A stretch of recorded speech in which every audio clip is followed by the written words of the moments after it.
Assalamualaikum warahmatullahi wabarakatuh. Kami dari kelompok 4 ingin sedikit mempresentasikan tentang pengertian DNS, fungsi DNS, cara kerja DNS, dan cara setting dari DNS. Anggota kami terdiri dari 5 orang, yaitu Nabila Nuraini, saya sendiri, Ahmad Ilham, Rahma Dani Fitriawati, Emma Rusmawati, dan Reza Dwi Saputra. Pertama, kita menjelaskan pengertian dari DNS. Apa itu DNS? Domain Name Server atau DNS adalah sebuah sistem yang menghubungkan Uniform Resource Locator atau URL dengan Internet Protocol Address atau IP address. Normalnya untuk mengakses internet, Anda perlu mengetikkan IP address sebuah website. Cara ini cukup merepotkan sebab ini artinya Anda perlu punya daftar lengkap IP address website yang dikunjungi dan masukkan secara manual. DNS adalah sistem yang meringkas pekerjaan ini untuk Anda. Kini, Anda tinggal mengingat nama domain dan memasukkan dalam address bar. DNS kemudian akan menerjemahkan domain tersebut ke dalam IP address yang komputer pahami. Yang kedua adalah fungsi dari DNS. Dari penjelasan apa itu DNS, Anda pasti sudah bisa mengira-ngira bagaimana sebetulnya DNS berfungsi. Namun, supaya lebih jelas, berikut kami jabarkan 3 fungsi DNS. Yang pertama, meminta informasi IP address sebuah website berdasarkan nama domain. Yang kedua, meminta informasi URL sebuah website berdasarkan IP address yang dimasukkan.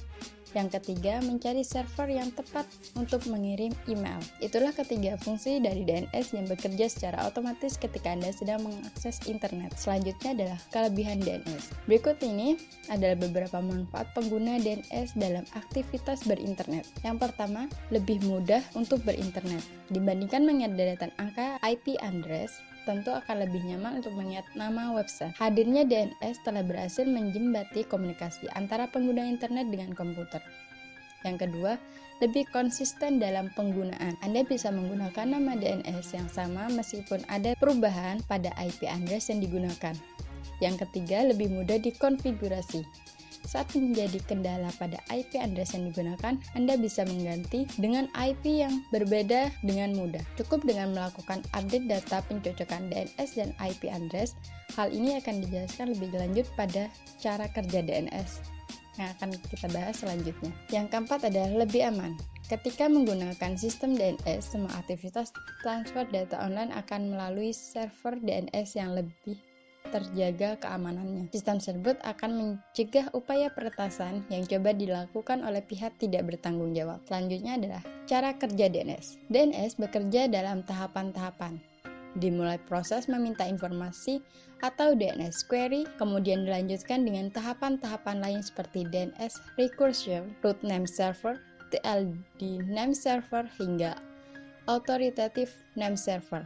Tanpa perlu basa-basi lagi, berikut adalah tahapannya. Yang pertama adalah DNS query. DNS query merupakan istilah teknis untuk meminta informasi soal IP address. Tahapan ini dimulai ketika Anda mengetikkan URL ke address bar. DNS server kemudian mencari informasi di file host.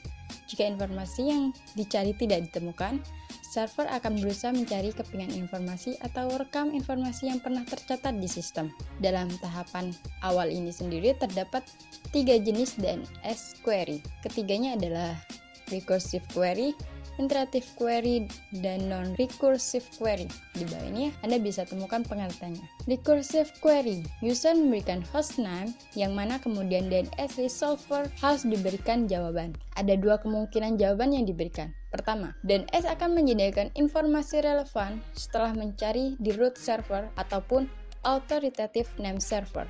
Kedua, browser akan menampilkan pesan error ketika informasi tidak bisa ditemukan. Yang kedua adalah iterative query. User memasukkan hostname, DNS resolver akan mencari change yang relevan di memori. Jika tidak berhasil, DNS resolver akan mencari informasi di root server dan authoritative name server yang paling dekat dan relevan dengan DNS zone. Yang terakhir adalah non-recursive query. Ini merupakan proses pencarian informasi yang tercepat. Tipe ini tidak memerlukan pencarian di root server atau authoritative name server karena data yang dicari tersimpan dalam chain.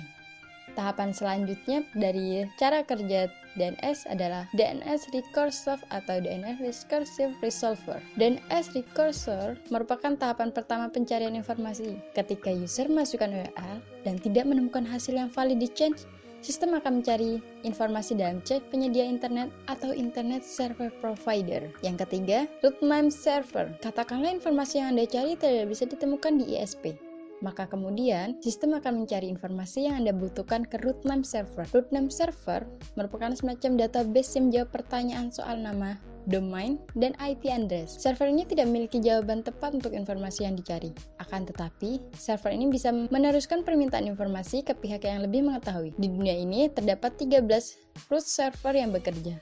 Root server yang dimaksud diurutkan secara alfabetis dari A sampai M.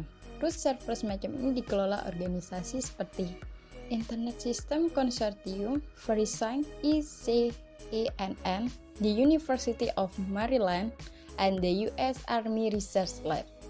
Yang keempat adalah TLD name server.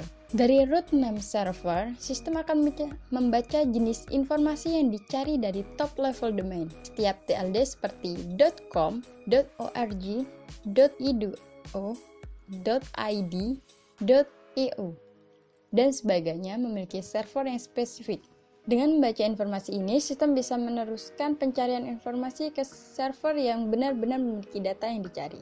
Nah, selanjutnya adalah authoritative name server. Setelah menemukan clue di mana server yang diinginkan, sampailah kita pada authoritative name server.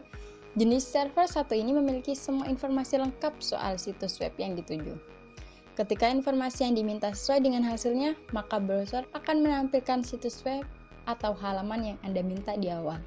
Tentu saja, hasil pencarian ini memiliki masa waktu tertentu. Proses pencarian ini akan diulang untuk memastikan informasi yang ditampilkan tetap up to date. Namun, tentu saja, beberapa informasi disimpan dalam bentuk change di device untuk berjaga-jaga agar proses query berjalan cepat. Langkah selanjutnya adalah bagaimana cara setting DNS domain. Kita ikuti langkah-langkahnya. Untuk dapat melakukan setting DNS domain, Anda perlu membuka fitur Zone Editor di cPanel. Berikut adalah langkah-langkah yang perlu Anda lakukan. Yang pertama, login ke cPanel, cari bagian domain, klik Zone Editor, pilih domain, dan klik Manage. Jangan lupa tambahkan record sesuai yang dibutuhkan. Simpan record, tunggu waktu propagasi hingga 1x24 jam. Yang terakhir adalah setting DNS selesai dilakukan. Selamat mencoba. Terima kasih. Sekian dari kami. Wassalamualaikum warahmatullahi wabarakatuh.